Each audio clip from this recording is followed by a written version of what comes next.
کہتے ہیں ایک بی بی حضور کے پاس آئی، اپنا علاقہ چھوڑ آئی، آ کے کھڑی ہوئی تو اس نے کہا حضور میں خاندان بھی چھوڑ آئی ہوں، سسرال بھی، میکا بھی، ننیال بھی، ددیال بھی، میں ہر ایک کو چھوڑ آئی ہوں، میں جائیداد والی تھی وہ بھی چھوڑ آئی ہوں، مال دولت بھی چھوڑ، ایک میرا بیٹا تھا جوان وہ میں ساتھ لائی ہوں۔ سونیا یہ آپ کی نوکری کرے گا اور میں حضرت فاطمہ کی ڈیوٹی کروں گی، میں حضرت عائشہ کے برتن دھویا کروں گی، میں بھی نوکری کروں گی، حاضر ہے۔ فرماتے ہیں رسول پاک نے بچہ اصحاب صفہ میں رکھ لیا، اصحاب صفہ میں، اور بی بی کو نبی پاک صلی اللہ علیہ وسلم نے عورتوں کے ساتھ متعین کیا۔ حضرت انس کہتے ہیں وہ نوجوان بڑا پیارا، بڑا میٹھا، بڑا دھیما، بڑا وفاشار، وہ سبق اچھی طرح یاد کرتا، وہ نماز دلچسپی سے پڑھتا، وہ حضور کی باتوں کو غور سے سنتا، وہ رسیلا، وہ سنجیدہ، وہ کم گو، وہ میٹھا، وہ پیارا، کہتے ہیں بڑی دلکشا طبیعت، اس کی مقناطیسی سی شخصیت، طبیعت کھنچی چلی جائے اس کی طرف، بڑا حسین و جمیل وہ نوجوان۔ اس ماں بیٹے کے تذکرے ہونے لگے کہ بڑی جائیدادیں چھوڑ کے آئے، بڑے مال والے، انہوں نے بڑی قربانی دی ہے، ہر رشتہ ناتا توڑ کے رب رسول سے یارانہ لگایا ہے، اللہ بڑا بے نیاز ہے۔ وہ بچہ بیمار ہو گیا، شدید علیل ہوا۔ حضرت انس بن مالک فرماتے ہیں ہم قریب جا کے بیٹھے تیمارداری کرنے تو اتنا علیل ہوا کہ اس کا وجود کانپنے لگا۔ کہتے ہیں کچھ ہی دیر گزری تو اس نے کلمہ پڑھا، روح پرواز کر گئی، روح پرواز کر گئی، سننا روح پرواز کر گئی۔ کہتے ہیں نبی پاک صلی اللہ علیہ وسلم کو بلایا، حضور آئے تو آنکھوں میں آنسو۔ نبی پاک صلی اللہ علیہ وسلم نے سر پہ ہاتھ پھیرا اور پہلے حضور نے جملے ارشاد فرمایا تم غسل دو، کفن دو، میں خود اس کا جنازہ پڑھاؤں گا۔ پھر حضور نے فرمایا نہیں، اسے غسل نہیں دینا، ارادہ بدل گیا ہے، پروگرام تبدیل ہو گیا، اسے غسل نہیں دینا، کفن نہیں دینا۔ حضور کیا کریں؟ فرمایا اس کی اماں کو جا کے بتاؤ۔ یہ نہیں فرمایا بلا کے لاؤ، اماں کو جا کے بتاؤ۔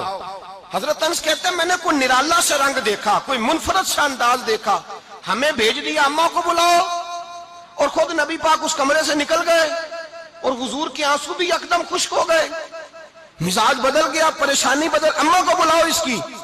پتہ نہیں ارادہ ہے محبوب کیا ہے، ارادہ ہے خدا کیا ہے۔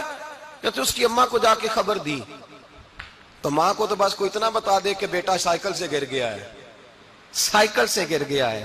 اماں ساری رات سوتی نہیں۔ ایک شاعر نے کہا تھا ایک مدت ہوئی میری ماں نہیں سوئی، میں نے ایک رات کہا تھا مجھے ڈر لگتا ہے، ایک رات کہا تھا مجھے ڈر لگتا ہے۔ یہ اپنے اپنے رنگ ہوتے ہیں، اپنا اپنا انداز ہوتا ہے۔ رمضان شریف کا مہینہ آتا تو میری اماں جی کہاں گری کا تیل منگاتی، چیزیں منگاتی، اور پھر زبردستی میں منع کرتا کہ اماں جی نہیں یہ آپ کیا کر رہی ہیں، میں تو تیل ویسے بھی ذرا کم استعمال کرتا ہوں، تو رگڑ رگڑ کے، اور نہیں کتابیں بڑی موٹی ہیں، فلاں چیز بڑی موٹی، اس کا رنگ تھوڑا نرالا ہے۔ اور یہ جو ماں کا رنگ ہے نا، اس جیسا رنگ دوسرا ملتا بھی کوئی نہیں دنیا میں۔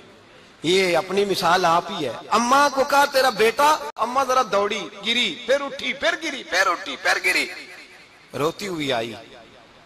کہتے ہیں پیچھے وہ روئی، لیکن جب بیٹے کی میت کے قریب آئی تو اب نہیں روئی۔ کہتے ہیں ہمارے چہروں پہ نظر دے ڈالی اور کہنے لگی تمہارا کلاس فیلو فوت ہو گیا ہے، واقعی چلا گیا ہے؟ کہاں پردہ کر گیا، واقعی کہاں؟ کہتے ہیں اماں نا زمین پہ بیٹھی اور پہلے اس نے بیٹے کے پیر اٹھا کے چومے، پھر سینے پہ رکھے، پھر وہاں سے اٹھی اور ادھر آئی، سر سجدے میں رکھا اور دونوں ہاتھ اٹھا کے کہنے لگی اے اللہ میں دولت کے لیے ایمان نہیں لائی تھی، اے اللہ میں جائیدادوں کے لیے کلمہ نہیں پڑھا تھا، مولا میں تیری بارگاہ میں آئی تھی تو میں تیرے اور تیرے رسول کو مان کر آئی تھی، خدا بندہ میں نے میکے چھوڑ دیے، سسرال چھوڑ دیا، ننیال چھوڑ دیے، ددیال، وہ دشمن تھے سارے دین کے، چھوڑ کے آئی، میں نے آرزوؤں کا بڑا مکان بھی چھوڑا، خدا بندہ بیٹے نے جانا تھا، مجھے شکوہ کوئی نہیں، لیکن خدا بندہ اب میرے سارے کہیں گے تو نے کلمہ پڑھا تھا تو تیرا بیٹا ہی چلا گیا، اے اللہ کی اگر تو نے دل مسلم کی دل جوئی نہیں، تانا دیں گے بت کے مسلم کا خدا کوئی نہیں، اے اللہ میرا یقین کہتا ہے کہ اگر تو مارنے پہ قادر ہے تو تو زندگی دینے پہ بھی قادر ہے، خدا بندہ کافروں کو راضی نہ کر، وہ خوش ہو جائیں گے، وہ مجھ پہ تانے کسیں گے، پھپتیاں کسیں گے، اے عرش کے مالک رحمت کا دروازہ کھول، میں تیرے نبی کی بارگاہ ناز میں رہتی ہوں، نظر فرما۔ حضرت انس بن مالک فرماتے ہیں ایمان، یقین اور استقامت کے ساتھ اس بوڑھے نے جب دعا مانگی تو ہم نے مسجد نبوی کے صحن میں عجیب نظارہ دیکھا. ایک ماں نے دعا مانگی تو بیٹا اٹھ کے بیٹھ گیا. کہتے ہیں بیٹا اٹھ کے بیٹھ گیا. کلمہ پڑھ تو وہ اٹھ کے بیٹھا. ماں نے سینے سے لگایا اور ماں اور بیٹا نعرے لگانے لگے, لوگوں سنو, قرآن بھی سچا, اسلام بھی سچا, اللہ بھی سچا, یہ مسجد نبی سچوں کا گھر, اور سب سے بڑھ کے اللہ کا رسول سچا.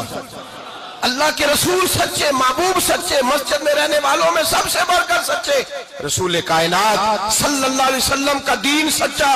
فرماتے ہیں رسول پاک کو خبر دی تو محبوب نے مسکرا کے فرمایا میرے رب کی طاقتیں بڑی زیادہ ہیں. ان اللہ علی کل شیء قدیر, اللہ کی طاقت بڑی ہے. ایمان تھا, یقین, استقامت, بچہ اٹھ کے بیٹھ گیا. حضرت انس کہتے ہیں وہ حضور کے زمانے میں بھی حیات رہا, وصال ظاہری کے بعد حضرت ابو بکر کے زمانے میں بھی موجود رہا, عمر کے زمانے میں بھی موجود, حضرت عثمان کے زمانے میں. اس کی ماں کا انتقال ہوا, اس نے اماں کو دفن کیا, اور ماں کے بڑے عرصے کے بعد اس نے پردہ کیا.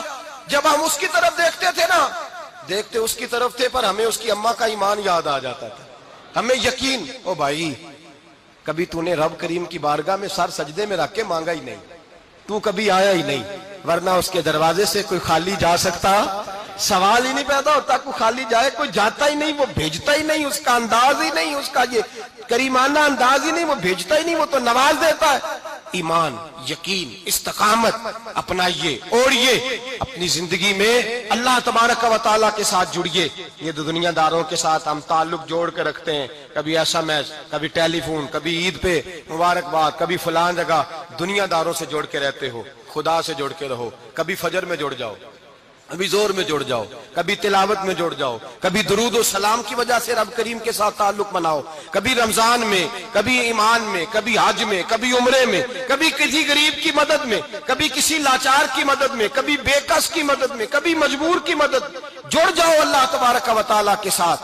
مضبوط ایمان, مضبوط قوت پیدا کرو, توانائیاں حاصل کرو, اپنے اندر خوبی پیدا کرو. میرے بھائی یاد رکھیں, ایمان مضبوط ہوتا ہے تو اللہ عرش سے مدد نازل فرماتا ہے, اور جب ایمان کمزور ہوتا ہے تو جو مدد پاس ہوتی ہے وہ بھی چھن جاتی ہے. رمضان المبارک کا جمعہ, پہلا جمعہ, ایمان کا موضوع بیان کر کے دو باتیں گزارش کرنی ہے. ایک وعدہ کیا میرے نبی پاک نے, ذرا ایک تجربہ کریں تو صحیح, اس پر بھی ذرا تجربہ کریں. یہ 8 دن یہ نسخہ آزمائیں تو صحیح. رسول پاک نے فرمایا تو نماز پڑھ, تیرے نبی کا وعدہ ہے تیری روزی میں برکت ہو جائے گی. اس کو ذرا آزمائیں تو صحیح, آزمائیں تو صحیح. حضور نے فرمایا من صامت نجات, جو چپ کر گیا وہ نجات پا گیا. ذرا کچھ دن, ایک ہفتہ زبان پہ پابندی تو لگائیں, بس خیر ہی بولیں. ذرا ایک ہفتہ اگلے جمعے تک ذرا دیکھیں تو صحیح, واقعی چپ کرنے سے سکون ملتا ہے. دیکھیں تو صحیح بھلا حضور کا یہ نسخہ آزمائیں تو صحیح. ایمان اور بھلا خاموش رہنے سے سکون ملتا ہے, طبیعت کو ڈھارس ہوتی ہے, اچھا سوچنے سے انسان کو سکون ملتا ہے. ہر آدمی کے بارے میں ایک ہفتہ ذرا اچھا سوچ کے تو دیکھیں, یہ تجربہ ذرا آزمائیں بھلا کیا ہوتا ہے. میرے بھائی, اپنی زندگی میں رسول پاک صلی اللہ علیہ وسلم کی کہی ہوئی باتوں پہ عمل کریں, ایمان اور یقین کی دولت اپنائیں, پھر دیکھیں اللہ تبارک و تعالیٰ کتنا فضل کرتا ہے.